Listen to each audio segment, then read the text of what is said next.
Harnessing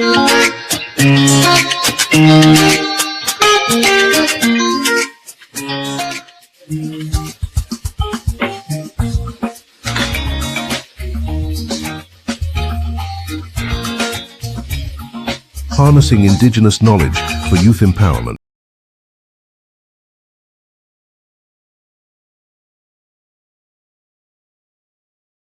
Okay, it's 10 a.m. on the dot here in Ottawa.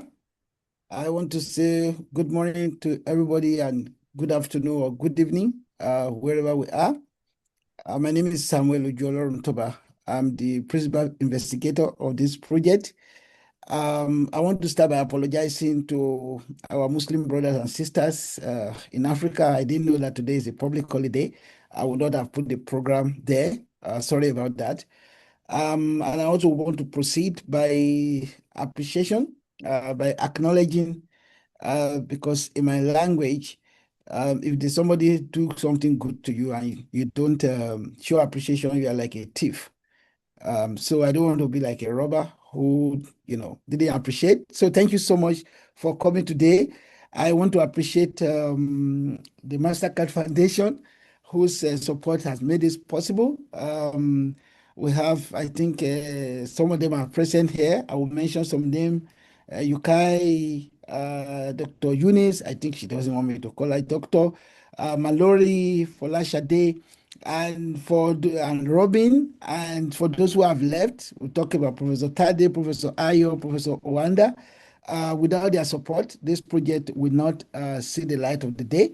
And I want to thank my organization, Carleton University, too, for providing me with that a space to do all I'm doing. So I will start quickly. Today we are launching the final report of the second phase of the project on unlocking indigenous entrepreneurship through indigenous knowledge in Africa for job creation for the youth, especially the women in Africa. So I have 10 minutes to talk, and I will talk briefly, and then I will hand it over to the Dean of the Faculty of Social Science, who is ably represented by Associate Dean of Research, Professor Carol Payne, and then we'll continue like that. So I just want to start by saying what we have done over the past 4 years about AIKRN, what motivated AIKRN, the foundational activities that we have carried out, what the approach we have taken to conduct research. There were intervention in education and suggestion for pedagogical changes and the comparative lessons that we can learn here. So AIKRN was established in 2022 with support from the Mastercard Foundation, as I've said, to map IKS and identify opportunity for entrepreneurship in Africa. As of today, we have about 752 membership across 40 countries, and we have an active youth forum. Where I checked on their LinkedIn page, there are about 1,800 members across the whole breadth of the continent and even the diaspora. So we started by conducting the literature review of the state of knowledge on indigenous knowledge and entrepreneurship, and we wanted to know what has happened and what are the other organizations existing working in this space. We've carried out a listening tours to partners in several countries in Africa, and then we prepare a manual on indigenous methodology of research. And that, to me, is one of the main contributions of this project, that we came out with a methodology for conducting research among indigenous community. The whole approach of co-creation was central to what we did. We organized a first stakeholders conference in Pretoria, and then we also organized a methodology workshop in Nairobi. And then we've been organizing quarterly webinar series. A youth forum has been established. We talked about that earlier on. And we organized the second conference in Uganda last year with membership from about 16 countries, over 100 people participated. And then we brought indigenous communities Uganda. And one of the main things that left with me was the comment that they made, the Batwa people in Uganda, that a lot of people have been researching us, but you are the first group that brought us together in conversation, that brought us in the hotel to stay with you where you are. The respect we showed to them, to me, that was a big thing. And this product that I'm showing here, they brought this product, they exhibited this product based on their own knowledge. And we had people from Canada who came to buy this product, and they sold them and returned the money to them. And so we find that there's an opportunity for export, even among the young people in Africa, not just selling in Africa. So we launched in the phase 2 of this project, we launched research in 8 research working groups, and we'll be listening to some of them today. We've launched a podcast series, and we have built a website that provide a platform of interaction. So the various indigenous groups are here: Delta State and Ibadan, Kenya, Goni, South Africa, Tanzania, and Kenya, as well as in Uganda. So the various things that they have discovered through this project will be presented to us today. We just identify some cross-cutting issues from all these activities that they carry out. We cross-cutting sectors: indigenous health, agriculture, livestock, indigenous textile. In the creative sectors, we realize there are opportunities in these cross-cutting teams for applying indigenous knowledge for entrepreneurship, cultural tourism, beekeeping, mat weaving, palm oil production, and as well as possibility of export, as I've mentioned earlier on. So we can see it here, this is cassava processing, carried out somewhere in Lagos, Nigeria. This is cultural tourism among the Maasai people in Tanzania. So we have some cross-cutting challenges as well as recommendation to scale up here. One of the main challenges is the issue of shortage of capital. That even though people are using indigenous ways of sourcing money, like Susu, like Stockville, like cooperative, these are not enough. They need more money to buy equipment, to train themselves, and all of that. Limited infrastructure, environmental pressures on what they do, weak regulatory framework, and wrong mental attitude. That's another key issue. The first webinar we did was on restoring values. That even there is money, we need the right mental attitude to apply indigenous knowledge, to believe in indigenous knowledge, and to see the possibility of applying them, right? And then we see outdated tools. We need modern tools to help these organizations. So what do we recommend? Training and capacity building for women and youth, improve certification, branding, and market access, protection of raw materials and natural resources, integration of AIKRN into educational system through policy changes and curricular design, and investment in tools and mechanization. So we need capital across board. We need milling equipment and machine for upscaling. We need modular brewing equipment, processing machine, fertilizers and tractors, fishing tool such as boat, fishing gear, training. And then we need curriculum change for change in mental attitude.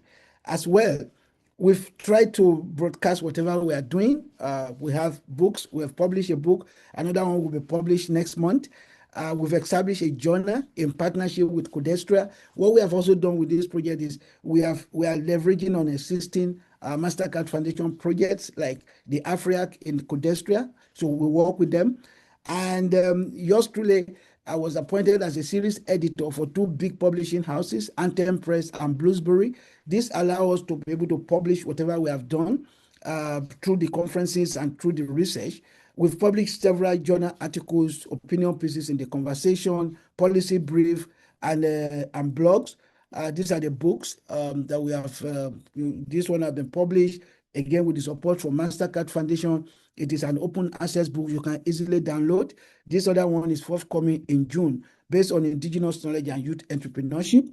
So here in Canada, I introduced a course called Comparative Indigenous Knowledge and Entrepreneurship. And I offered the course this winter, including Canadian, indigenous people, Africa, Caribbean, and all of that.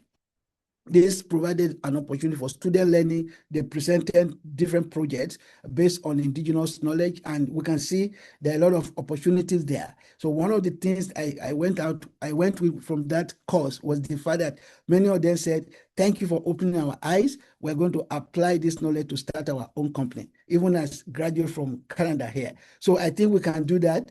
We did a bit of comparative study with what is going on in Canada. We've seen that Canada has gone ahead with a lot of, principles like the OCA principle, where knowledge sovereignty of the indigenous people is very much emphasized. And then we also identify opportunity for cross-cultural learning there. Almost conclusively, we've established a consortium of indigenous knowledge research universities. This came out as a resolution during our conference in Uganda last year. And now we have signed MOU with about 20 universities. We have signed like 12. We're still concluding signature with several others. And so we want to use this consortium also to learn more. What are the policy implications? There's a need for policy update on IKS and education. With the example of South Africa, what they have done. We need policy support for IKS-linked enterprises and policy on protection of heritage site, as well as policy on exchange program between Africa and Canada. So in conclusion, indigenous knowledge remains central to human existence. This project shows that it holds potential for addressing the major challenges of unemployment in Africa. As well, there's a need for recognition and acceptance of indigenous knowledge as a valid knowledge. So we need support to map and apply IKS to livelihood. Thank you very much. Now I will invite the Associate Dean of Research, Carleton University, to provide her opening remark. Thank you very much. Professor Carol Payne. Good morning, everyone, and thank you so much, Samuel. Before I begin, I want to acknowledge that we here at Carleton in Ottawa acknowledge that we're gathered on traditional unceded territory of the Algonquin Anishinaabe Nation. We're grateful to live, learn, and work on this land, and we honor the continued presence and contributions of Indigenous peoples in this region. It is such a pleasure to welcome everyone to today's webinar, which is aimed at launching, as you just heard, the final reports on the project on unlocking sustainable solutions for youth employment and entrepreneurship through Indigenous knowledge in Africa. And I'd like to begin by expressing my sincere and deep gratitude to Dr. Samuel Ojo Olorotuba for his leadership in bringing this important initiative and conversation together. Samuel's work through the Institute of African Studies and African Indigenous Knowledge Research Network reflects exactly the kind of globally engaged, community-grounded, and collaborative scholarship we are so proud to support in the Faculty of Arts and Social Sciences here at Carleton University. This project also speaks to something increasingly important across the university and beyond: the recognition that knowledge systems, lived experience, and community-based practices are not peripheral to innovation or development, but are absolutely central to them, as you just heard from Samuel. I also want to acknowledge the Institute of African Studies for its continued leadership in fostering thoughtful international dialogue and research partnerships, and to thank the MasterCard Foundation especially for its generous support of this important work and broader commitment to youth empowerment and sustainable development in Africa and in Canada. And of course, thank you as well to all of the researchers, speakers, community participants, and attendees joining us today from across different regions and time zones. The range of perspectives and experiences being brought into this conversation is remarkable. What I especially appreciate about today's event is the way it brings together rigorous academic research with practical and community-based knowledge.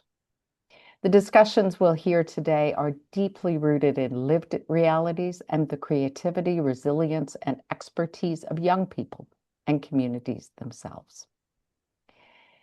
At a moment when many institutions are rethinking questions about sustainability, economic opportunity, and inclusive development, conversations like the one you will experience today feel especially timely and valuable. And I'm very grateful to everyone involved for contributing their time, their insights, and their expertise. I'm looking forward to the discussions ahead. It's now my pleasure to welcome Eunice Mutangi, Director of Evidence and Learning Insights at the MasterCard Foundation. Thank you very much. Thank you so much for that very warm welcome. Good morning or good afternoon, everyone, depending on where you are today. Thank you so much for joining us. I am very honored to join you and to be here today on behalf of the MasterCard Foundation, alongside our valued partner, the Africa Indigenous Knowledge Research Network at Carleton University, and to officially launch these reports with this initiative that's titled Unlocking Sustainable Solutions for Youth Employment and Entrepreneurship Through Indigenous Knowledge in Africa. I would also like to extend my heartfelt thanks to Dr. Samuel Ojo Olurotomba and the entire team, as well as the various research teams that are here today, the panelists, and above all, the young people whose lived experiences, wisdom, and aspirations are at the center of this work. And at the MasterCard Foundation, young people continue to be the heart of everything that we do. In 2018, we launched the Young Africa Work Strategy with the ambitious goal of enabling 30 million young people to access dignified and fulfilling work in Africa by the year 2030, of which 70% will be young women. And at the same time, we're working with young people in Indigenous communities in Canada to enable them to also be able to access the opportunities that related to work and related to education. We have been intentional in our focus, not just to enable access to work, but to enable young people to reach their full potential by securing work that they themselves see as being dignified and fulfilling. Work that provides reliable income, that is reputable, that provides a sense of purpose and respect in the workplace. And we believe that Indigenous knowledge systems hold deep value and enduring relevance in achieving this goal, because these systems are really rooted in community. They are shaped by generations of wisdom, and they offer powerful pathways towards sustainable livelihoods, entrepreneurship, and opportunity for young people across the continent.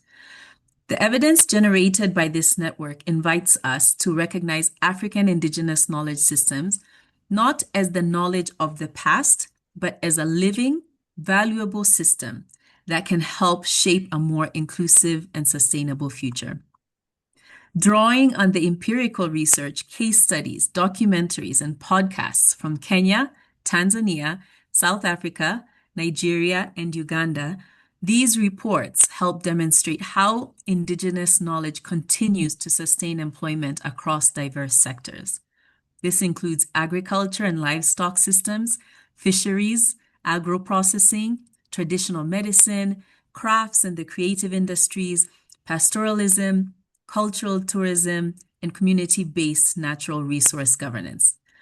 And at the foundation, we see evidence as a call to listen, to learn, and to act. So these reports do more than identify challenges. They help us to see new possibilities. They encourage us to ask better questions about how we can expand access to dignified work opportunities, especially for young people in rural areas, and how we can do this in a way that honors Indigenous, local knowledge, community strengths, and young people's own ambitions. I really look forward to today's presentations and discussions, and to hearing your reflections on how we can turn this evidence into practical, scalable opportunities with and for Africa's young people. Above all, I hope that our time together strengthens our shared commitment to building a future in which every young person has the opportunity to thrive and prosper. Thank you again, and I wish us all a thoughtful and inspiring conversation. Back to you, Samuel. Thank you so much. And I can see now that out of overexcitement, I invited the other. I apologize. Thank you so much. So we're moving quickly. I now have the pleasure of inviting Professor Ayobade, who led the IJO group in Lagos, and then she will talk, and then thereafter we move to Professor Efebe. Quickly, please, Professor Ayobade. Good afternoon, everybody.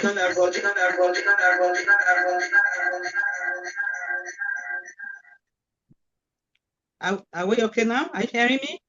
Yes, please. You are hearing me, sir? Yes, ma'am. Okay. My name is Adeboale Ayobade. I'm from the Department of Social Work, University of Lagos, and I am the coordinator for Lagos State that studied the JOS. This study has been ongoing for months, but the painful aspect of today's presentation is that we are going to present what we've been doing for almost 2 years in 5 minutes. So I will only introduce, then go to the scalability of this study. I and my team, we studied 7 to 8 different indigenous enterprises. But for the paucity of time, we are going to highlight only few of them. And we studied the Ijaws and the Ogogoro dwellers among them, Ogogoro liquor producers among them. We studied the traditional bath attendants, the orthopedics among them, known as bone setters. We studied the fishers, the fishermen and women. We studied the wood loggers, and we also studied the fufu and gari producers. So this afternoon, we are going to tell you what we found on the field. Like the wood loggers, we found out that the wood loggers are now, we can actually generate employment opportunities for the youths in wood logging. But this specific entrepreneurship is being confronted with a lot of problems, such as climate change, deforestation, and this is actually threatening the livelihood of wood loggers in Lagos State. We also found that this type of entrepreneurship can produce job opportunities for the JOS, and it can actually be transmitted from generation to generation as it has been passed down to this generation. But the problem we are having presently is that the current parents are not ready to transmit or transfer this enterprise to their own children, seeing it as an obsolete enterprise, seeing it as what's the need of educating their children if they actually have to come back to what they are doing. And it is not formal, it is not dignifying, and their youths are not actually interested in taking over, but they are making a lot of money for those that are into it. The fishers, the fishing industry is not just an activity, it's a main source of income. And these entrepreneurs in the fishing enterprise, in the fishing industry, they are making a lot of money, but the same problem that is confronting the wood loggers is also what is confronting the fishermen and women. Youths are not actually ready to embrace fishing, but there's a lot of money. They are making a lot of money. If they can be saying they are making as much as 5 to 6 million naira a day if appropriate sacrifices is done and they appease the river goddess, that in a day they make millions of naira. But the youths are not actually predisposed to embrace that area of entrepreneurship, but it's a money spinning area of indigenous knowledge. We have a lot of opportunities in that area, and they offer a lot of job opportunities for the rural dwellers. There's potentials for job creations and work creation for youth in that area. The TBAs are the main source of health services provider in the rural areas, but they lack a lot of modern tools, hygiene. They lack a lot of hygiene, but they are the only means of health provision in that area, in that community, in their communities there. The bone setters also, they are still doing everything manually. They are still doing everything in crude ways, and they need a lot of modern tools, modern equipments to actually be able to pass this knowledge down to the younger ones. But though I met a bone center that have about 15 apprentices, and they are doing very well under him, showing interest, but they are still doing everything manually. They're doing everything manually, and this is not really too pleasant, and it's not encouraging for the youth in that area. The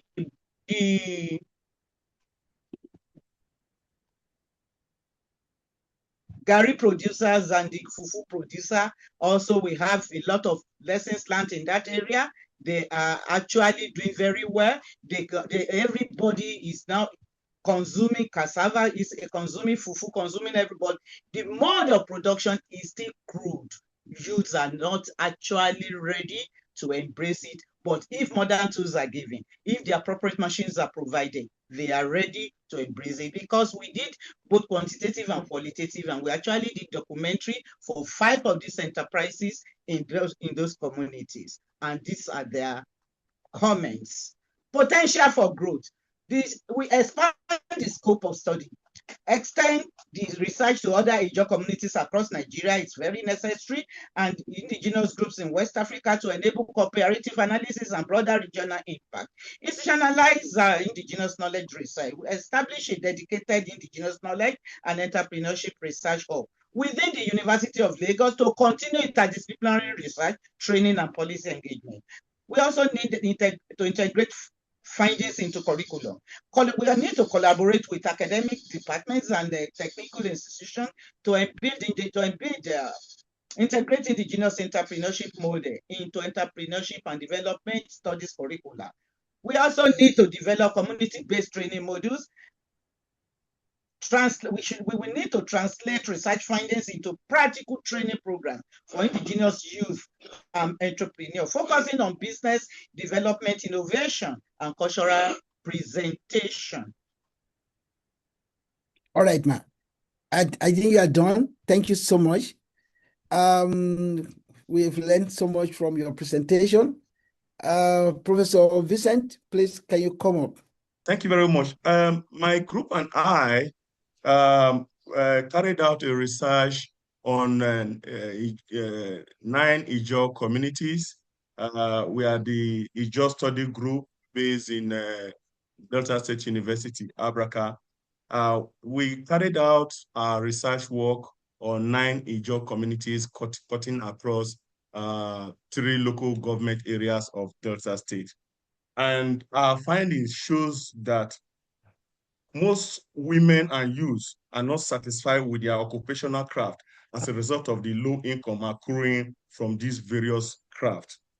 We also realize that majority of the women and youths feels that making a significant contribution to finances of the family is what constitutes success to them. The findings also shows that that uneasy and low access to finances is a major constraint faced by Ijaw women and youth in the various craft areas that we studied. Arising from these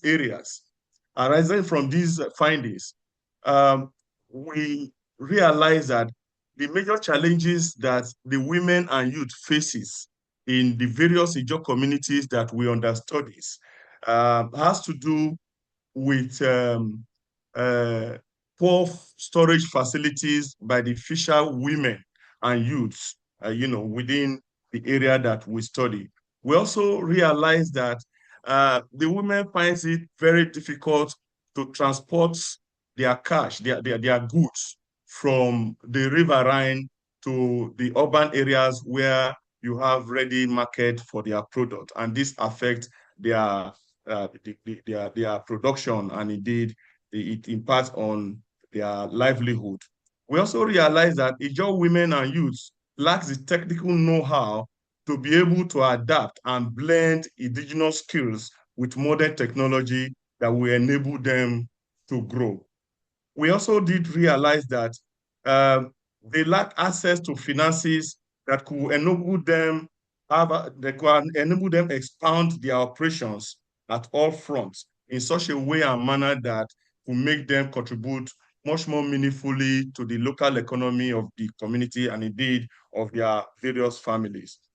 We also did realize, by way of challenges, the fact that there is lack of post-harvest storage system, at the point of harvest. They have, challenges with how to, store what they have harvested before it is taken to the market, thereby causing them a whole lot of loss, along the line.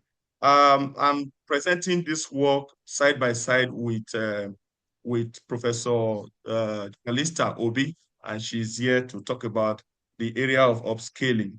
Thank you. Just in 2 minutes, please. 2 minutes. Yes.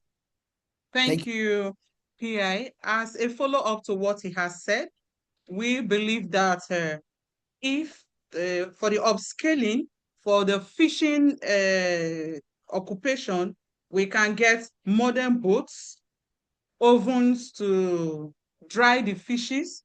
Then we have, if we can also get solar-powered refrigerators that they can use for preservation. Then for the birth attendants, if it is possible, we could build a small ward for them, or what we call a small indigenous or traditional health center where they can do bone surfing and also delivery of the pregnant women, then equip it, hospital beds and the rest. Then for the oil milling, it would be nice if we construct a mini factory for them and equip it, then get a solar lighting system, give them something to transport the oil palm fruits from the farm to the factory for milling. And also, if we can ensure, if we do all these things, we ensure employment, food security, improved living standard, and if possible, packaging and export of these oil products. And even the fishing products can also be exported, because the major area we focused on the occupation is crop production, which is cassava, fishing. They are into tradomedical, birth attendants, and physiotherapy. Then they also do oil milling, even palm wine and local gin production. They are also very good at that. Thank you. Thank you very much for keeping to time.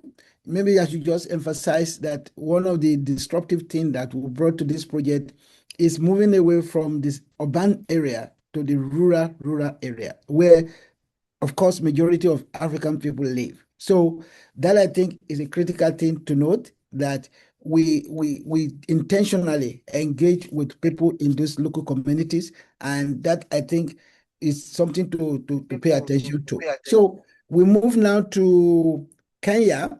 Nerissa, you are invited to take the floor. The person who is leading the Maasai group in Tanzania just sent to me that they are welcoming a minister in their office, and they are not able to join us. So please, Nerissa, over to you. So thank you. So that means I'm taking 10 minutes for both of us, right? Well, thank you. Maybe spend 7 minutes. Okay. Thank you so much, Prof, for this, and it's a good evening from Kenya.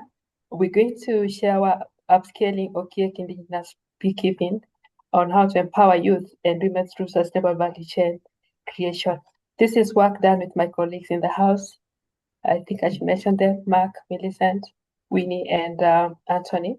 And what I'm going to present is based on the background of the initial research which we submitted, and I hope everyone else will get an opportunity to read on the influence of the use of IK on socio-economic activities of the Okiek youth at the Manishoni Forest, at the same time with alongside a very interesting documentary on use of IK for economic gain. So this upscaling will basically be looking at the challenges and recommendations which we picked from the previous work which you submitted. Of course, it's an honor for us to give you this opportunity to understand how our vision, how to merge the ancient Okiek wisdom and the modern market opportunities based on beekeeping, and how to upscale the production and value chain addition. So the initiative also looks at transforming traditional beekeeping into scalable, sustainable business model for the Mau forest ecosystem.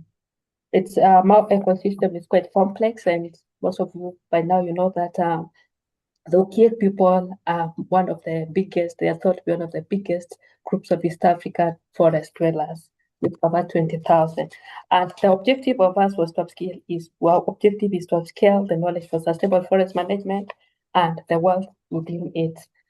We took a strategy, and in the strategy, we're looking at how to integrate this Okiek tradition with modern economic resilience preserving their virtual cultural heritage, while again building a prosperous biodiversity future for the community. There are quite a number of findings which we found in relation to the economic and cultural gaps, and one which is very crucial is the untapped generational wisdom. So the profound traditional knowledge of the Okiek people remains largely underutilized among the youth and the women. And also within that untapped, we notice that the cultural disconnect hinders the transformation of ancestral techniques, which is the indigenous knowledge we're looking at, industrial techniques essential also for the forest preservation and sustainable community-led development. And knowing that these are people who work a lot within the forest. The other thing was a finding is also the fact that Okiek are sort of in a systematic economic marginalization, and they have communities which live around them who also have I'll be picking also challenges like they face similar challenges in terms of scarcity of formal information opportunities. And then we also found out in our findings that even without these viable economic pathways, there's still a very big potential for local workforce, which remains untapped. And we are focusing mainly on untapped in relation to beekeeping and honey production and value chain addition to the same. So this one has resulted to present economic marginalization and lack of regional growth within the ecosystem of where they live, and then also the question of, which is very crucial, the stagnant production methodology of how to producing resilience on traditional honey production, which without diverse diversification which limits also market competition. And this also, we've seen the absence of modern processing techniques which prevents these communities from capturing significant value chain. And I'll be picking about a few, of course, of the value chains which we are proposing as we upscale shortly. And looking at that, we're looking at it in terms of opportunities in relation to operationalization of excellence of the Mau Forex complex. So one major opportunity is for us to look at the structure, community structure, and organize these communities of the Okiek community to cohorts where people work together in collective accountability, at the same time in working towards modernizing beekeeping for value addition. And since it is a complex and there's a way where they strategize, where they strategically place their hives, then we're also looking at it as an opportunity because we want to optimize on these hive locations within the forest so as to optimize and increase production, at the same time retaining, preserving the biodiversity of the Okiek and their ancestral land. The question of quality control of the honey which is produced also is an opportunity because we're looking at it in terms of implementation of regular monitoring protocols to maintain equality and ensure operational transparency across every stage of production. Because here we want to look at not only the honey, but we also want to look at what value can we add to their beeswax, to their propolis, to royal jellies, to pollens, to bee venom, as initiatives which are going to assist in the sustainability of the project. Then we also have an opportunity for sustainable capacity building, whereby we'd want to see the fostering of growth of continuous capacity building, training, and equipping the youth with the skills, to sustain long-term professional apicultural initiatives. So we want to look at the apicultural initiative in terms of the whole beekeeping. How do we manage the honey? How do we manage the bee colony? How do we produce honey? What do we do with the bee wax and other products which have got market value? And of course, what is more important again for us is we want to maintain the breeding and management of the honeybees for both commercial research and ecosystem. So the other last opportunity, which is very important in terms of innovative beekeeping value chains, is this neutral-rich bee pollens, and then and also the high-value bee venoms, which are, of course, you say that will leverage on advanced collection technology to supply both to the cosmetic markets, to medical markets, and to potential venom markets, so as to unlock the sufficient revenue growth through which for higher value niche market for the Okie community. And the premium beeswax. Can you round off in 30 seconds? Okay, the market targets, local markets, but we've seen quite a number of challenges. A few challenges to mention here. Of course, I've said when you read the document, it's extremely interesting. The question of deforestation is a big challenge for us. And we're looking at how is it possible for us to do reforestation at the same time increase the fruit plant so that they increase flowering and attract more bees. And the other challenge is to do with the cutting of trees.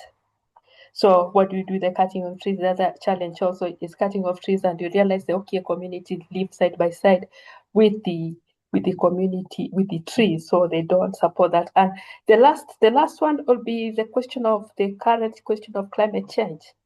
There's the Okie women and the youth are faced with a big global challenge on climate change. And given that they rely so much on the forest, there's a livelihood improvement for the current livelihoods through the increased honey production. So if we are given the opportunity, we want to strengthen the community.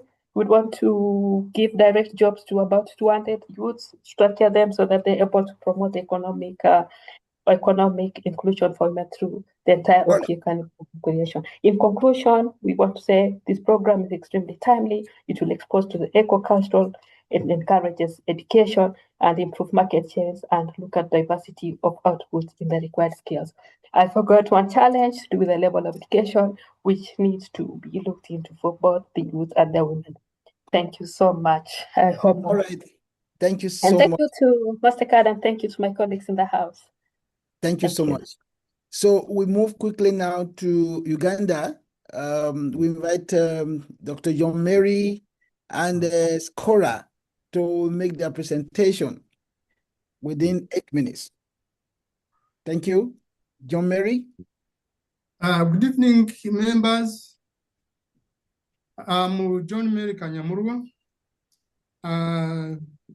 Here our time has been reduced, but we shall do a good job. In Uganda, we carried out our research in 6 of the 24 Batwa communities. And although there are many traditional or indigenous-based activities, we generally focused on those that were involved in indigenous performing arts and storytelling, agroecological farming, medicinal planting and production, beekeeping and honey production, artisanal and craft production, ecological tourism, and planting oral traditional activities. Now, ladies and gentlemen, for us in Uganda, the Batwa communities were purposively selected, and the issue or the justification for that was to do with the, finding out those people who were actually involved in production, indigenous production, and definitely at the end of it all, those that could be identified to have been involved in given production frameworks. And we found out that number one, the poverty rates were so high amidst immense women-led enterprises. I should clarify that while some of these enterprises were so small, but the spirit of entrepreneurship was actually, very, very high to the extent that, the other perspective that I want to bring forward is that the Batwa society is inherently male-dominated, but it was found out that, in the area of entrepreneurship, women had their own space and they were very eloquent about beehive keeping and honey production, about the different methods of planting, medicinal planting, production of medicine, packaging of this medicine for trade in the local markets. Then we also found out that there were key issues on success. The way we define success using the Western knowledge is very different from the way the Batwa understand success. Success for them, it is for the whole community. It is not for the individual. In other words, their metrics of success are actually, you can say, based on the community rather than how the way the Western world looks at them through economic growth and how it is distributed. So that was a stark difference. And in that, for us, we saw a huge opportunity for these people to actually outgrow poverty, not as individuals, but as a group. And we also found out that there were opportunities that were based on indigenous enterprises. However, the challenges were immense. The challenges were immense because whereas the production was taking place at the different levels, as I have mentioned, indigenous farming, ecological farming, beekeeping, these actually faced huge competition. These were people who are producing, young people producing on a small scale, and yet you have people producing on an industrial scale. And so that kind of production, that's a kind of lopsided competition, definitely does not help the Batwa. It makes them vulnerable. But I want to emphasize that there was a resilience that could be seen among young women who, even when most businesses they ran were small, were actually, very, very, they were very firm and, with intention to actually, continue. It could actually be seen. Then the other challenge, apart from the small businesses and the competition, it was actually now to do with, as earlier mentioned, the poverty itself. That all the communities, all the 6 communities, reported, the highest problem being poverty, just poverty in all its forms, and it would actually also be seen. It was very visible in the way the kind of food they had at their disposal, the kind of clothes, the kinds of experiences narrated in education, in health, but who suffer from HIV, in AIDS, and this is a closed-in community which might actually not be able to where the policymakers might not be able to penetrate and actually get to the root of these challenges. As I conclude, and before Sikora comes in, I want to emphasize that the Batwa need immense resources to upscale their businesses and to match the competition that is in the local market. Thank you so much. Thank you. Skora, do you have just 2 minutes? Skora. By the way, I appear with Skora on Channels TV in Nigeria to talk about some of these things June last year. Skora, are you there? Can you unmute? Okay. I saw her earlier on. If she's not there, then we move to South Africa, where Dr. Jabulile and Dr. Zondo, please 10 minutes to present quickly. Thank you very much. Can I share my slides, Prof? Yeah, sure. You are allowed to share. You are a co-host. Thank you. Oh, Cora just came back. Good. Okay. Yeah, Can you see them on your slide, Prof? yes. Okay, so good afternoon from South Africa. It is just before 5 p.m. I'm known as Dr. Mzimela, and I'm presenting on behalf of Professor Moyo and Dr. Zondo. So our presentation is titled Indigenous Entrepreneurship in South Africa. We have less than 10 minutes, so I'm just going to quickly rush through it. Okay, so I think the departing point is that Indigenous entrepreneurs in South Africa and in Africa and across the globe, they continue to remain marginal within mainstream entrepreneurial ecosystems despite their developmental potential. Okay, so this marginalization in the South African context or in the African context has its roots to colonization, okay, which reordered economies, disrupted cultural systems, and dispossessed indigenous communities of their land, and as a result, undermining their livelihoods.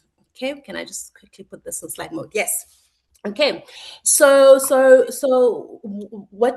what has happened is that in South Africa, this legacy remains visible in the persistent poverty, in the uneven development, and in the limited access to economic opportunities.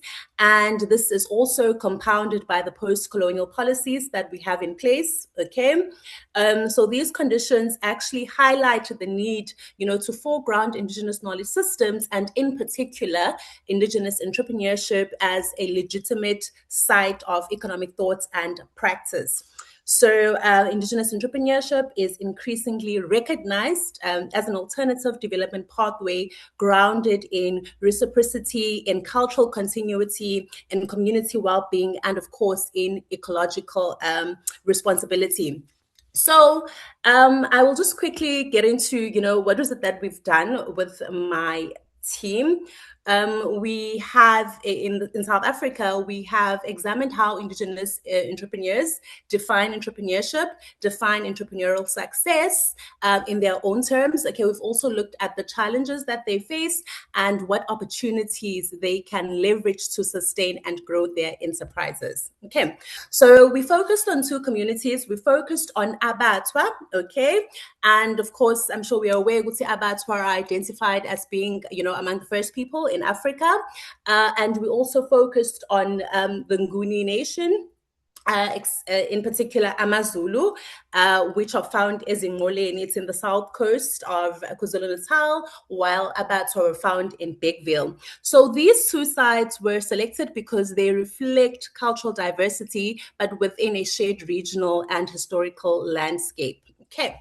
Then we move on in terms of, data generation. We conducted in-depth interviews. We had focus group discussions, as you can see, from the pictures. And we also had a documentary analysis. Okay, I will move on quickly. To discuss, the type of enterprises that we came across. So if we look at women, women were mainly involved in traditional crop cultivation. They also, had enterprises that had to do with livestock, poultry, traditional medicine, beadwork, grass mats, weaving, sewing, and traditional midwifery. And then we also had men who focused on agriculture, livestock, fishing, traditional music and dance. They manufactured drums, shields, brooms, and hunting ropes. As you can see, those are all the pictures that we took while we were engaging with these two communities in Beckville and Ezimoleni. Okay. And then there are a lot of themes, of course, because of time constraints, we can't get into all of them, but there are just a couple of themes that I would like to present. So one of the themes is Indigenous entrepreneurship as a relational community-centered practice. Okay, so our findings actually indicate that Indigenous entrepreneurship cannot be reduced to conventional business models. It is the creation of value that is embedded in cultural, in ecological, in social relationships, and it's actually orientated towards collective well-being. This can be seen, in some of the statements that were shared by participants. I have included some of them here. One of the participants shared that entrepreneurship means being able to take care of yourself without depending on anyone. I make my own money to develop myself and my community. And this actually, reflects individual agency, but also signals, the broader refusal to remain dependent on, colonial structures that continue to undermine Indigenous livelihoods. And then another participant shared that you start a business to assist people, it helps you too, because you make profit. So here again, Indigenous entrepreneurship is linked to an ethic of care. Okay, so what am I saying? I'm saying that Indigenous entrepreneurship, in terms of profit is not disavowed, but framed as secondary to service, to solidarity, to community upliftment, and this actually, resonates with Ubuntu. So, and the point is that entrepreneurship is within us. Okay, if you can look at the participant 13, he shared that entrepreneurship is within you. You are one with Indigenous knowledge. And then another participant shared that we don't have the same gifts. That is why we have different entrepreneurial ventures. So the point is that we need to reframe entrepreneurship as a relational process through which diverse skills, identities, and cultural roles are expressed. Okay, so that was one of our themes. And then our next theme was about cultural continuity and intergenerational transmission. So the point here is that, the cultural and the intergenerational character of Indigenous entrepreneurship highlights its function not only as an economic practice, but also as a form of epistemic continuity. Okay, so participants described learning, their entrepreneurial skills through their mothers, their elders, and their wider kin networks, showing how everyday practices such as grass mats weaving or, beadwork, how they are actually pedagogies, and how the knowledge that is transmitted is actually embodied and experiential and relational. And then another theme that we looked at was ecological ethics. So we found that the enterprises actually reflect holistic worldviews in which their economic activities are actually interwoven with, cultural, ecological, and territorial commitments. As you can see by the quotes that I've shared, my business Ingoma leads to unity. This is my legacy. This is how people will remember me. So this is from one of our participants in Beckville, okay? Here, the participant describes this enterprise as a vehicle for legacy building and cultural continuity, highlighting how his enterprise actually sustains both his identity as well as community cohesion. And then we also have another quote here from one of our participants who, sells traditional medicine. This narrative reflects a worldview where nature is not a resource to be exploited, but, a partner in sustaining life and livelihoods. Participants also described practices, grounded in restraints, in please try respect. to round up, Dr. In, please try to conclude. Yes, Prof, and in racialized harvesting. Okay, and then there are also gender dimensions. Okay, what we found was that women's entrepreneurship is actually a political act, challenging assumptions about the men's centrality as the primary economic and cultural authority holders, as you can see with the quotes that we have shared. And then to move on, we also looked at how, Indigenous entrepreneurs measure entrepreneurial success. And what is important for us to note here is that they view success as collective well-being, as community supports, as cultural continuity, as emotional well-being, and as, building social relationships. Okay, so this, of course, does not align with, the definition for success in if you look at the Western theories, which is about profits, market expansion, and growth. Okay, and then we also looked at the challenges that they face. I've listed them here: institutional neglect, marginalization of IKS, limited access to finance, credit, land, water access, climate change and resource scarcity, poor infrastructure, market exclusion, weak bargaining power, and unstable informal markets, declining intergenerational knowledge transfer, and of course, there are persisting gender inequalities and barriers that are faced by women in particular.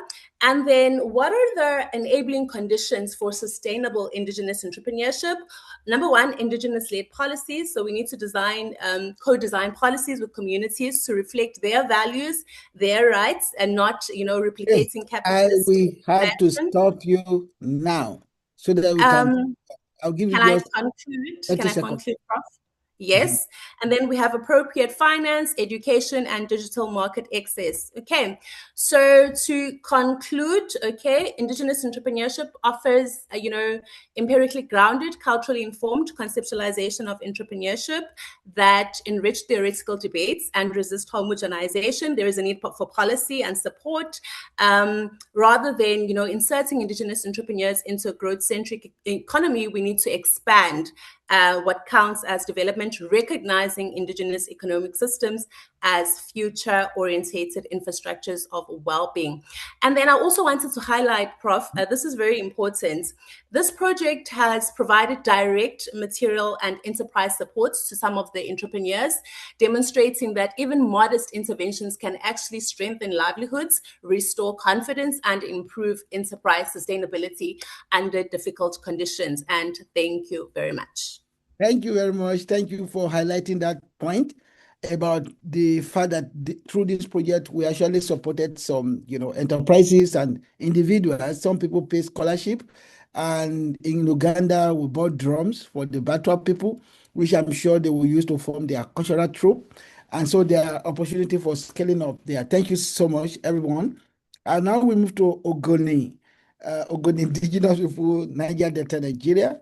I invite Professor Kelly and Dr. Baris Dole. 10 minutes, please. Okay. Thank you, Prof. Good afternoon, colleagues. I'm Professor Kiale Yeyana of the University of Port Harcourt, Nigeria. I'm actually the national coordinator for the Ogoni Indigenous Research Group. We did its project, but for this presentation, we are going to center on 4, which is indigenous wine production, which we call Kaikai in Ogoni, palm oil production, craftsmanship, and pottery production. I will take Kaikai production, and then Baridole will take the rest 3. Beginning with Kaikai production. Kaikai, it is a local alcoholic gin that is produced from palm wine. And palm wine is tapped from raffia trees and is processed through local fermentation, cooking, and distillation using equipment such as drum. Raffia palm tree grow in fresh water, thereby requiring canoes to ferry tapas to and from the raffia pantry. One important finding from our research is that each of the production process of Kai generates income. In fact, from tapping to cooking, to the selling of the product, it generates income. Generally, a major finding is that the structure of employment and income generation revolves around three key areas: the producers, which include palm wine tappers, the cooks, and canoe drivers. Then the distributors. Interestingly, the distributors are mainly women who distribute who buy this product from the producers and distribute to the local communities, to the petty traders, who incidentally are also women. One interesting thing about the indigenous Kai production is that both the wine and the processed Kai generate income to the extent that a producer who sells both palm wine and Kai is able to make about $200 a week. What are the areas for investment? One major area for investment in this Kai production is the mass cultivation and replanting of raffia palm trees.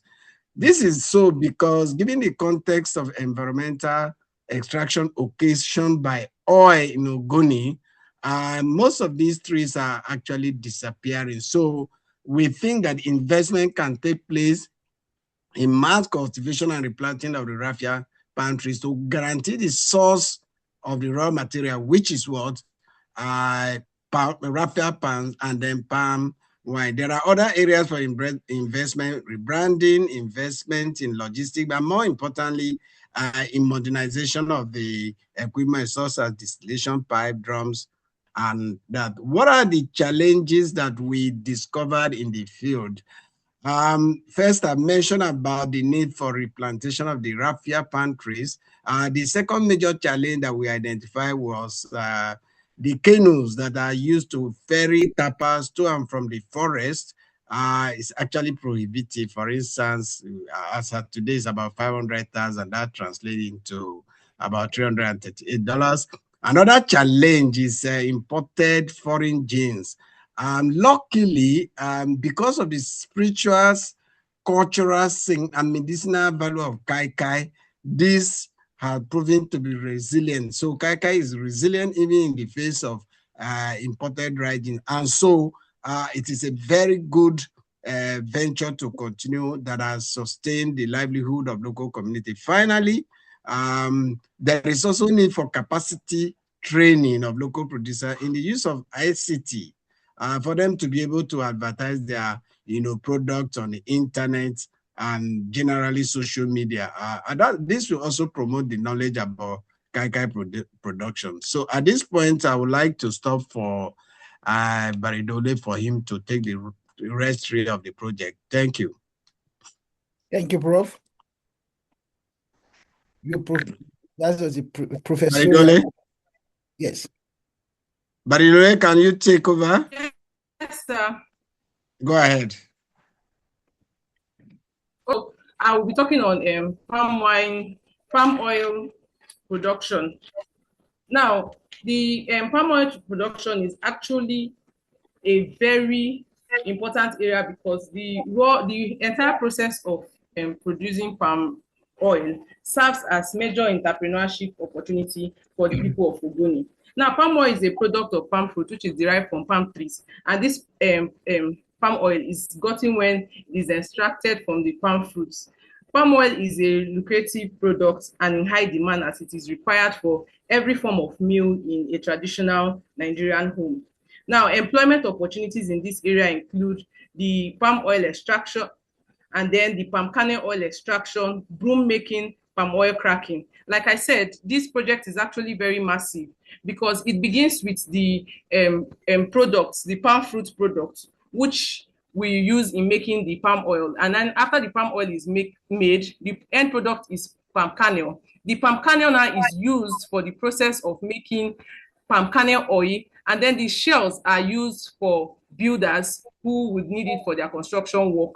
And the shafts too are still of great importance. So during the process of harvesting, some branches of the palm trees are being fallen, and this is used for broom making. Broom is an essential household utensil which is used for cleaning our houses and our environment. So numerous opportunities in this area. A palm oil entrepreneur can produce up to 25 liters, 50,000 naira, equivalent to about $34 US. This is a serious area of investment. Now, the where we can have area for investment is the cultivation of the palm tree. Like I said, the palm tree is of huge relevance to the various products that is being produced through palm fruit. So there's a need to establish a bigger plantation for sustainable production. One of the palm plantation is capable of employing over 100 of our young people. They will be responsible for the seedling cultivation. They will be responsible for maintenance and security of the farm.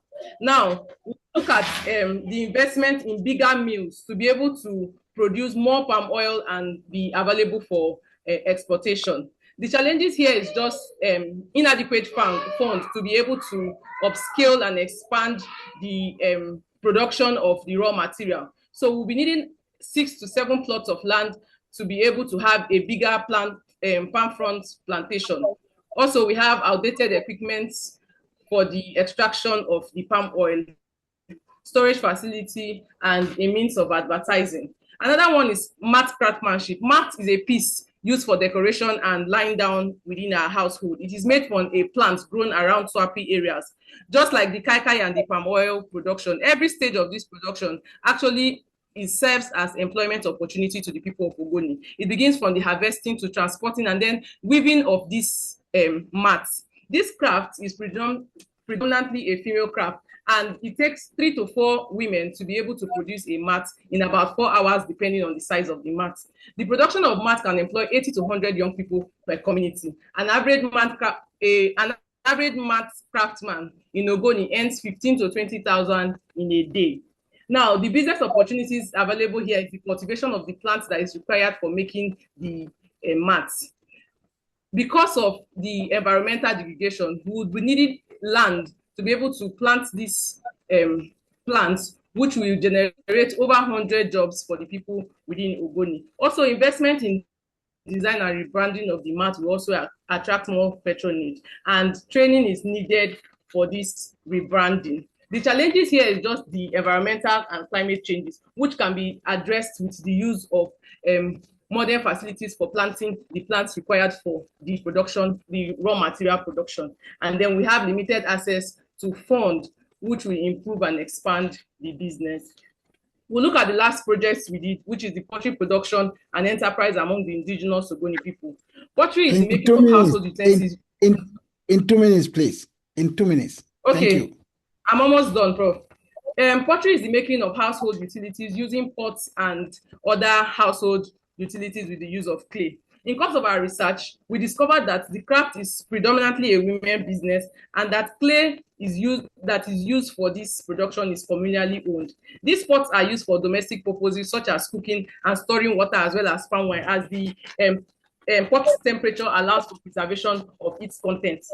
Now, the area of upscaling, with the business opportunity here, we discovered that a potter is able to make at least 6 big pots or 10 medium pots in a day. That is to say, at 10,000 for the sale of a large pot, a pitcher is able to make 60,000 naira daily. The opportunities for upscaling include investing in the transition of fragile clay pots into ceramic pots. Then pot attracts patronage and customers. We also need to invest in the capacity building in modern day clay extraction so as to reduce the laborious activities involved in this. Advertisement of the product is actually a major concern. The challenges here is just the fact that we do not have access to land for firing, which was a communally owned property. We call it the Wegba, which was formerly publicly owned, but now it has been privatized by individuals.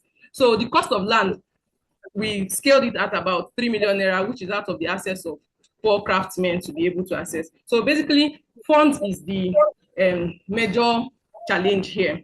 No, so now our conclusion is that indigenous knowledge systems of the Ogoni people embody a rich cultural heritage that continue to sustain varieties of activities such as the kai, the palm oil, the mat weaving, and the pottery making. Field report has it that an average entrepreneur of any of these crafts earns at least 10 to 20,000 in a day, which is equivalent to about $14.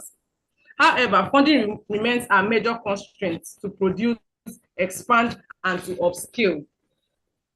So finally, with proper funding to improve and expand production, including capacity building and advertisement and distribution techniques, the indigenous palm wine or the processed kai, the palm oil, the mat and pottery entrepreneurs in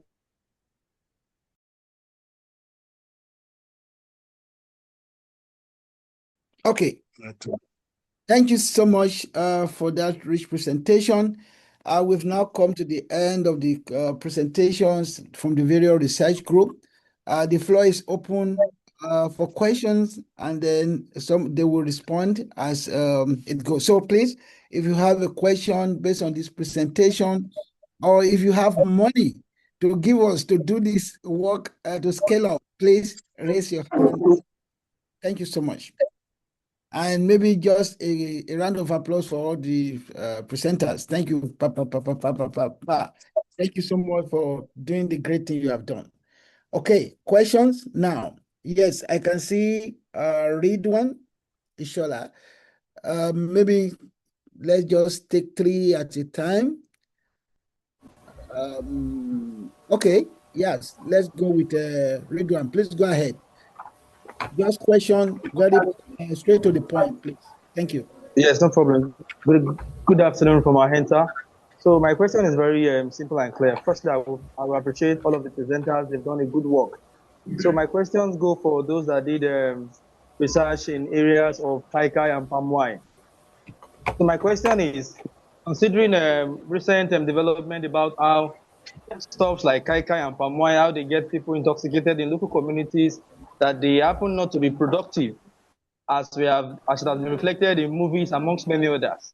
And then we want to scale up the production or empower youth with the production of kai.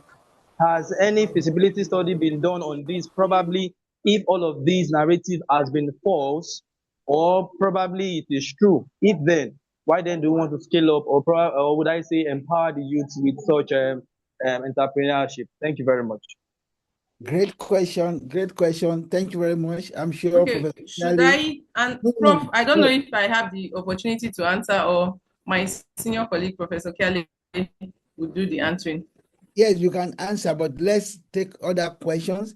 Okay. I think okay, go ahead.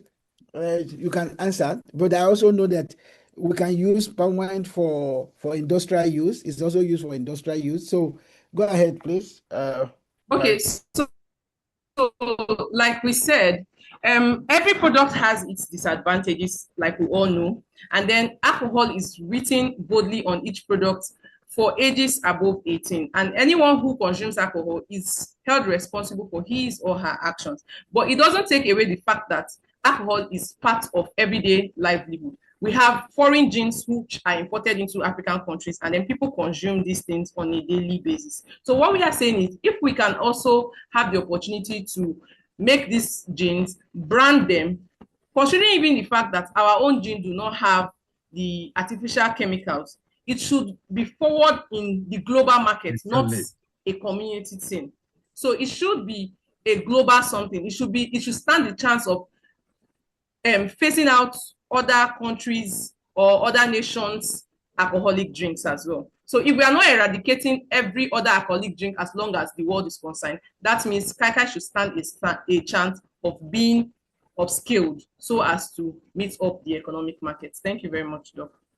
Just to add, Prof, like she said, it is naturally produced, and then the health consequences as compared to the imported gene is very, very minimal. Secondly, apart from that impact, it has its own significance in terms of cultural use. For example, in marriage, Ogoni tradition suggests that if you come for marriage and kai kai is not used in libation, then the marriage has not been consummated. So it is, and that's part of the reason that it has contributed to its resilience in spite of the influx of imported gene. Thank you. All right, thank you very much. Before I call the other person, I saw a comment here that our approach is Western-centric because we didn't talk about women. Maybe you came late, with due respect. We've been talking about women and young people since we started. They are the holders of knowledge in the various communities. So, and then the whole idea of Western-centric knowledge is global, right? Even some of the Western knowledges are also from Africa. So we are not, reproducing subordination of indigenous knowledge in Africa. We know that women hold knowledge, and we engage thousands of them in the process of this research. Thank you very much. Yes, Mr. Prof, please. Raise your hand. Some people are raising their hand. I understand, but please don't mind me. Just let me cut in, please. Pardon me for that. The Ijaw study group also did a work on this palm wine, ogogoro brewing, and all of that. And we also want to respond to the question that was asked by Ishola. Yes. Okay, thank you. The issue of local gene it can be packaged and exported. You can export it.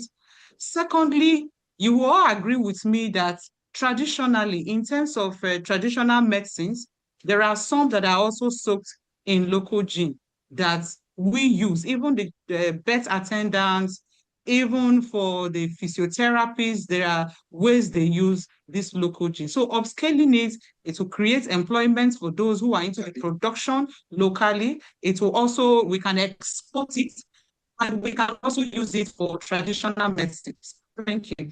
So if you look at it from all angles, it's a win-win thing for the upscaling of the palm wine production and ogogoro production. Thank you. Thank you so much for that clarification. So we have a lot of business opportunities across the value chain, backward integration, forward linkages, and all of that. Thank you very much. Dr. Yakubu? Yeah, thank you very much, Prof. My contribution is today on the area of future research. Although you are finalizing the present report, but I want to bring to your attention the issue of northeastern Nigeria, where we have the insurgency, banditry, and other things. Now, in this regard, indigenous knowledge is going to be a very critical factor that will save the system because of the low cost, low tech, and then local availability of solutions like traditional medicine, food preservation, crafts, drought-resistant farming, and all this can go a long way in empowering the youth and bringing into life entrepreneurship in the area. Now, at the same time, if we can actually base the development of entrepreneurship in northeastern Nigeria based on this indigenous knowledge, it is going to go a long way in serving as a shock absorber of the volatility in the region, and it will give the youths a lot of dignity and purpose because they will like look at the knowledge as their own, and it will fill a lot of humanitarian gap now currently being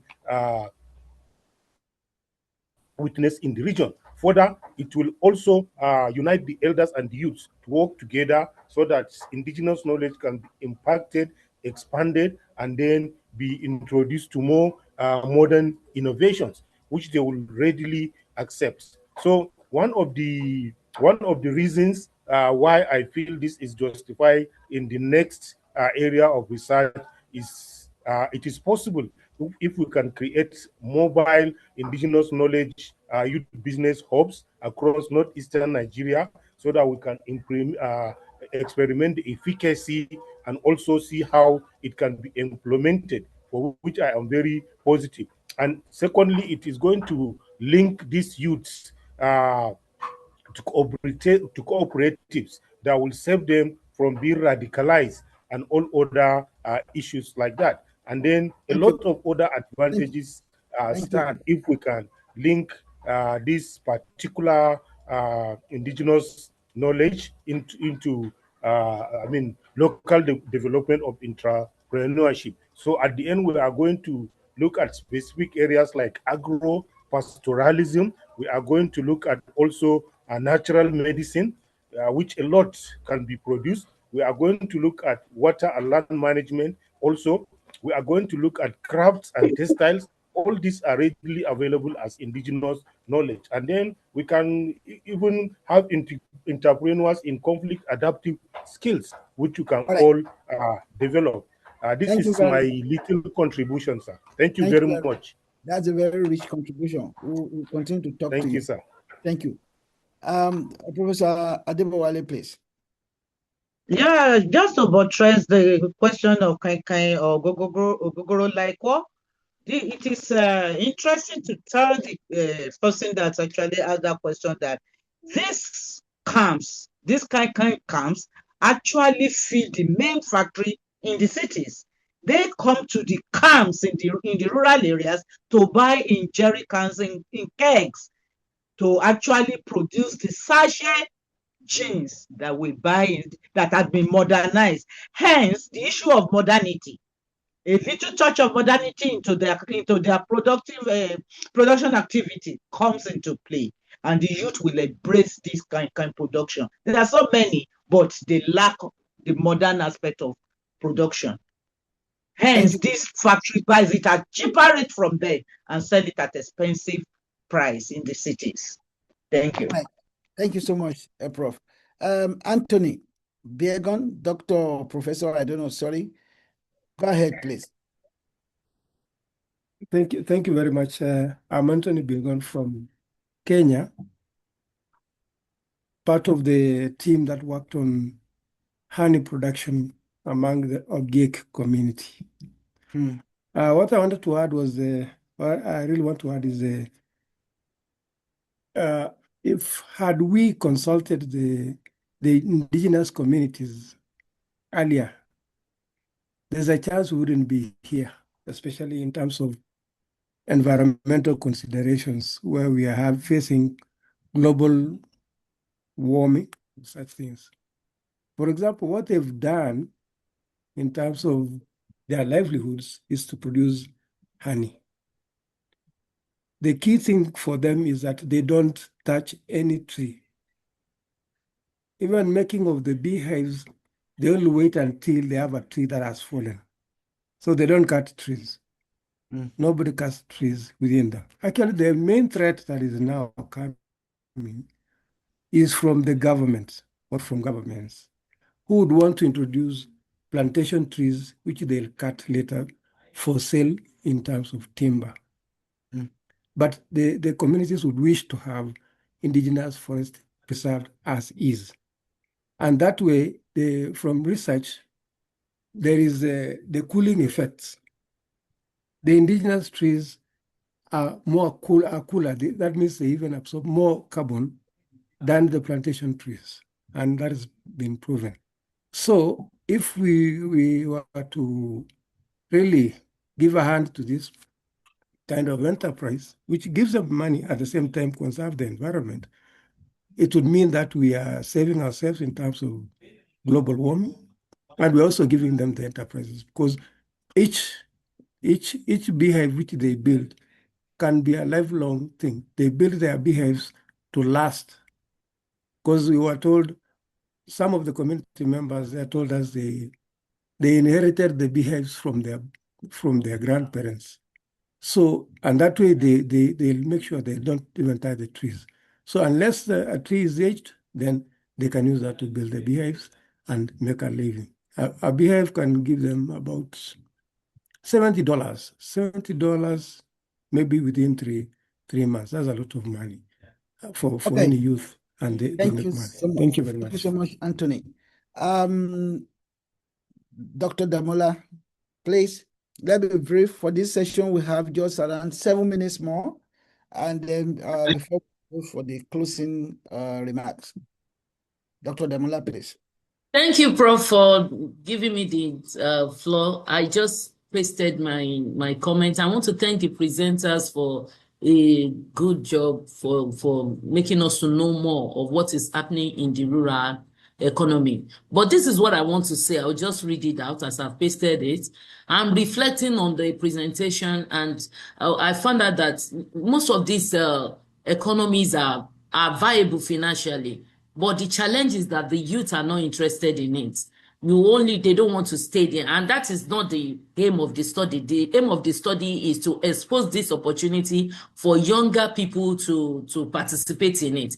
So if they don't really want to be part of it, maybe the real research question is not simply where are these businesses not, why are they declining, but rather we should ask, why do young people perceive indigenous occupations as undesirable, even when they remain economically viable?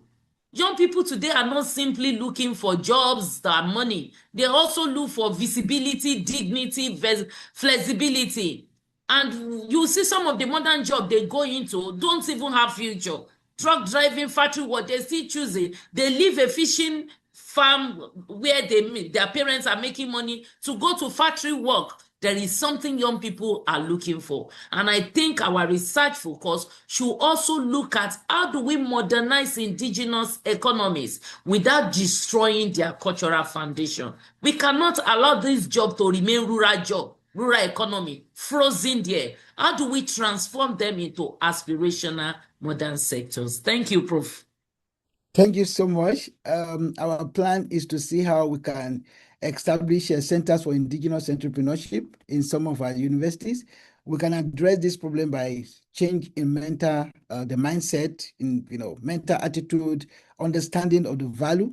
But I also understand that yes, everybody wants to be in the city, but a lot of, like 70% of African population still live in rural areas. So the idea is to possibly create innovation hubs in some of these places, and then get the government to be serious for once to allow infrastructure to be provided. Foundations, donors cannot do all of this alone. We need the government to understand. Some of them are trying one way or the other, but our role as researchers is also to provide evidence to them that if you do this, this will happen. Thank you very much for your very insightful contribution. Vincent, again. Yes. Okay. Thank you. It's Professor Kalista that wants to talk. I wanted to respond to what the woman said. Okay. Can I go on, please? Please, all go right. ahead. Thank you. I want to let her know that in our own study group, the youths are in the rural areas and they are willing to preserve the indigenous knowledge. All they want is sponsorship. They are not ready to go to the cities. They complained of non-government presence, and they are ready to continue to pass the knowledge from one generation to another. I believe that for Lagos, maybe it is because of the urban nature of Lagos, the civilized nature of Lagos, that is why they are not interested. But in Delta State, they are really interested. Thank you. Thank you very much. Good point there. Prof, can I just add to that too, based on our own experience? Yes, go ahead. Okay, very briefly.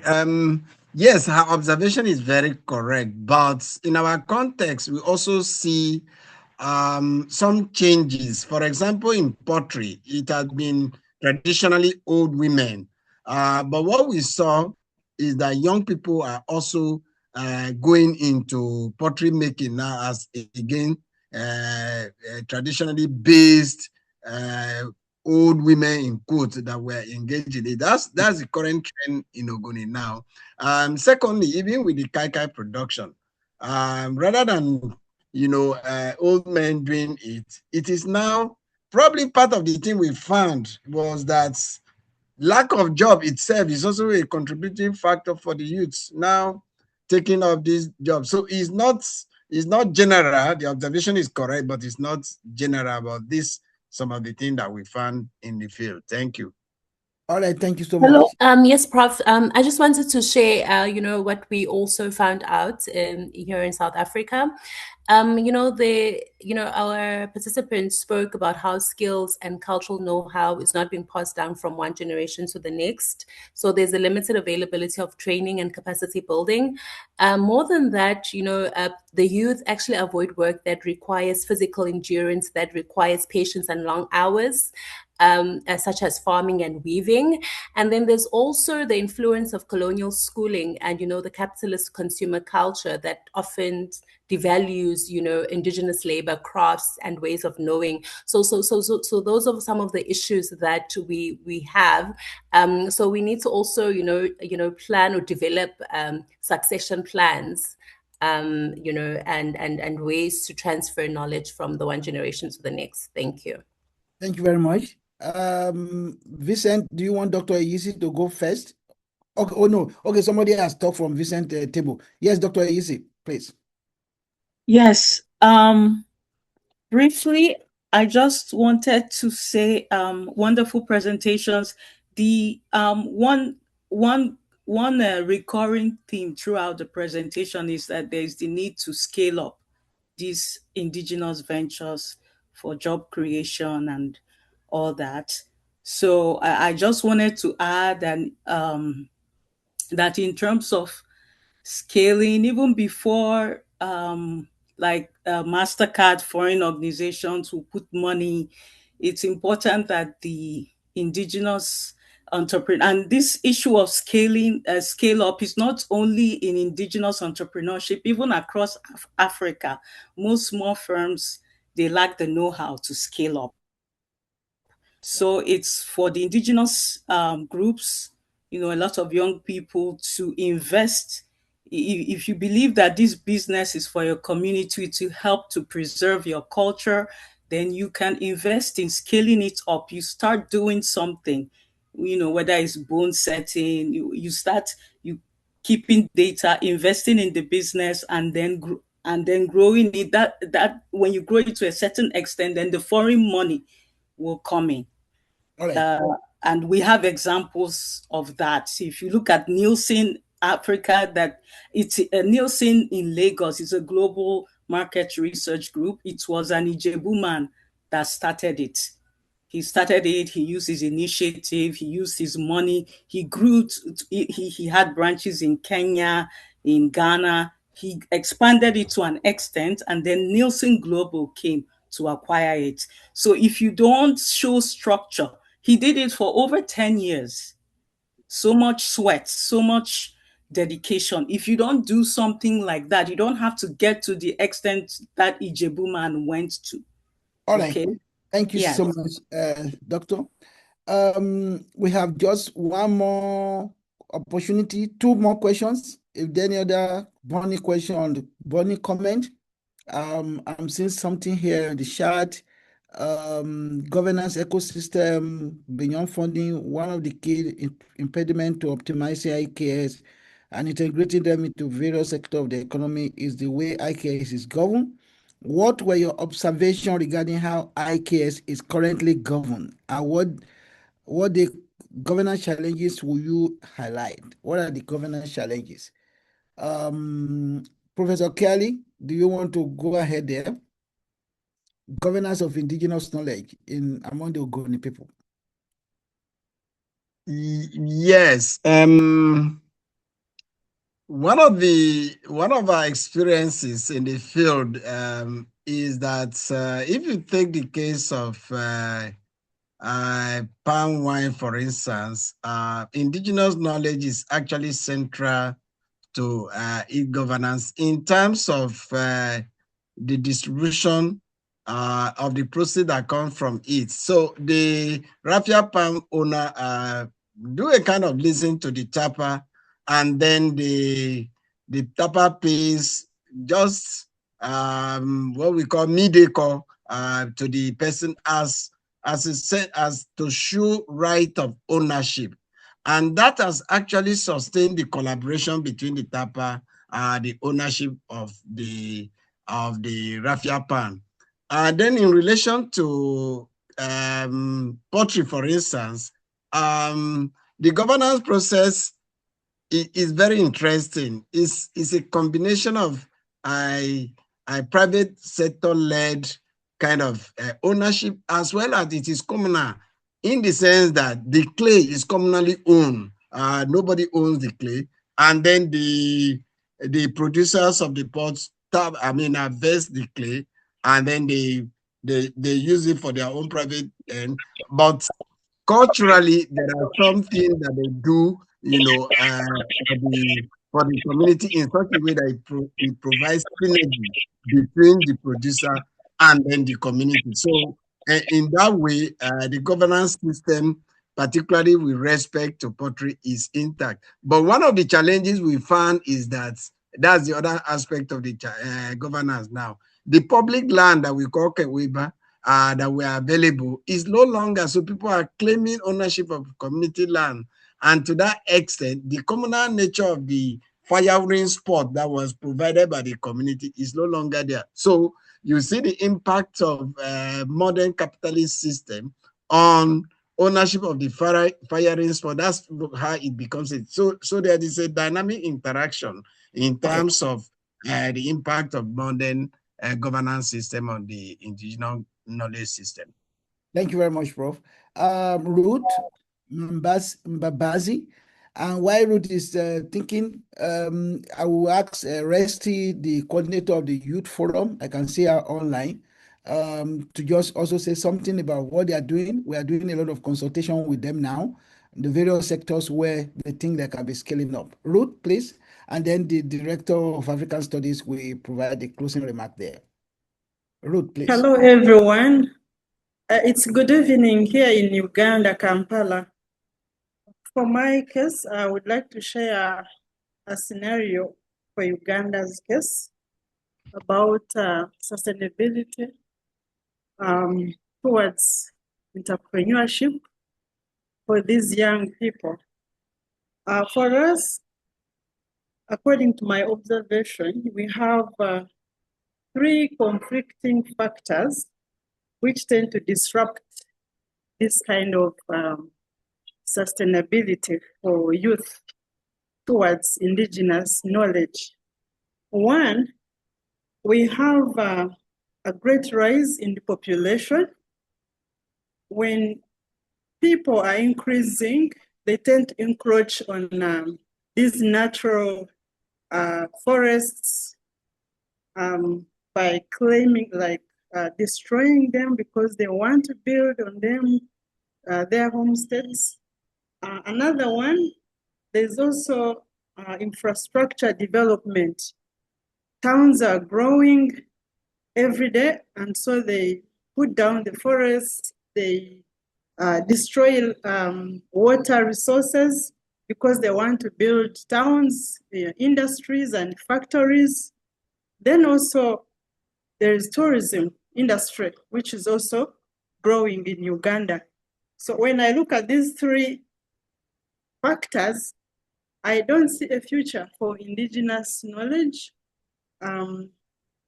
preservation, because how do we empower the youth along our natural forest to do work in as regards our natural forests and these other natural resources, when we have these factors that are encroaching on our natural resources?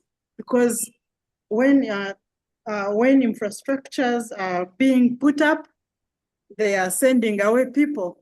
And someone, a colleague here, mentioned that there is rural-urban migration, because people are going to look for what to do in towns after they have been displaced from where they live.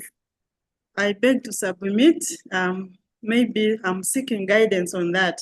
I don't know how we do it here in Uganda. Thank you. All right, thank you very much. Thank you for your very useful input there. Resty, just a bit comment about the wonderful thing that the Youth Forum is doing. Okay, good day, distinguished ladies and gentlemen, and thank you so much for being part of this very lively discussion and also of this project. It has been an honor for our Institute of African Studies at Carleton University Canada to be the home for this important MasterCard-funded grant project, with Professor Samuel Oloruntoba as the PI, working with a broad team of collaborators. By sharing key findings from AIKRN, MasterCard Foundation Collaborative Research, and reports on Indigenous knowledge and youth entrepreneurship, today's gathering, in addition to the various outcomes of the project listed by Professor Oloruntoba in his opening address, underscore clear implications. When African youth engage with IKS, Indigenous Knowledge System, not as observers, but as co-creators, they gain tools to build resilient livelihoods, drive innovation, and preserve cultural identity while shaping competitive sectors. The community-based research findings from 2023 to 2026 via case studies from Kenya, Nigeria, South Africa, Tanzania, and Uganda, focusing on indigenous knowledge systems, demonstrate the significance of indigenous communal collaboration in everyday life and sustainable development. From oral tradition through sage philosophy to indigenous science and creativity, Africa is at the forefront of IKS. As we conclude this end of grant webinar with the launch of the final report on the project entitled Unlocking Sustainable Solutions for Youth Employment and Entrepreneurship Through Indigenous Knowledge in Africa, one message stands out clearly. Indigenous knowledge systems are not relics of the past, but also strategic assets for Africa's future. Evidently, then, the discussions show how deeply IKS can shape the trajectory of contemporary life, with emphasis on the role of African youth across key sectors. In agriculture, indigenous ecological wisdom offers climate-smart practices that strengthen food security and open pathways to youth agri-innovation. In health, and I particularly recall the session on bone setting, traditional knowledge enriches community-centered care, preventative practices, and culturally grounded wellness models that young professionals can integrate into modern systems. And in ecotourism, IKS provides the stories, stewardship principles, and place-based expertise that makes sustainable tourism both authentic and economically empowering. To our scholars, your research is proving that IKS is culturally and scientifically relevant and globally competitive. To our funders, your investment in planting seeds that will shape resilient African solutions in agriculture, health, and ecotourism. And then to the youth and our early career participants, you are the bridge between heritage and innovation.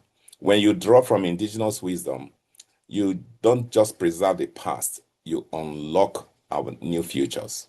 Thank you, MasterCard Foundation, for sponsoring and sustaining this project. Thank you, Carleton University and other institutions that have supported this vision. To all researchers, partners, and participants for your commitment to elevating indigenous knowledge systems, thank you for walking this journey with us. The work does not end here. Let's continue co-creating spaces where African communities, where youth can inherit, adapt, and lead with the knowledge that has sustained African communities for generations. May today inspire deeper inquiry, bolder funding, and a new wave of youth-led transformation rooted in the knowledge that has sustained Africa for centuries. Beyond the despair or doubt expressed by some participants, and I can easily recall the closing, some of the later comments. Our commitment at Institute of African Studies, Canada's foremost center for the study of Africa, is to continue to champion the production of Afrocentric knowledges that enrich the global understanding of the continent and respect for her peoples at home and in the diaspora. I want to thank you yet again for the very robust engagements that you have had so far, and look forward to how these engagements with this launch of this report will translate even to future successes. Thank you very much. Thank you so much, Professor and Director. That's a very poetic and professorial closing remark. Thank you so much, everybody. Thank you for staying through for almost 2 hours now. We have more than 200 people who registered for this webinar, and I can see that we're still over around 80, even almost in 2 hours. Thank you so much once again to the team from the MasterCard Foundation. Thank you to Carleton University. Thank you to our researchers. Thank you to community members. Thank you to the Youth Forum. Resty, I think it's not available. We value our youth so much. The future belongs to them. And the next step, you will hear from us. We are looking for various opportunities to continue this work, in particular to translate research into programming. And thank you so much for today. Bye for now. The recording will be made available. We'll send the recording to you. Thank you so much.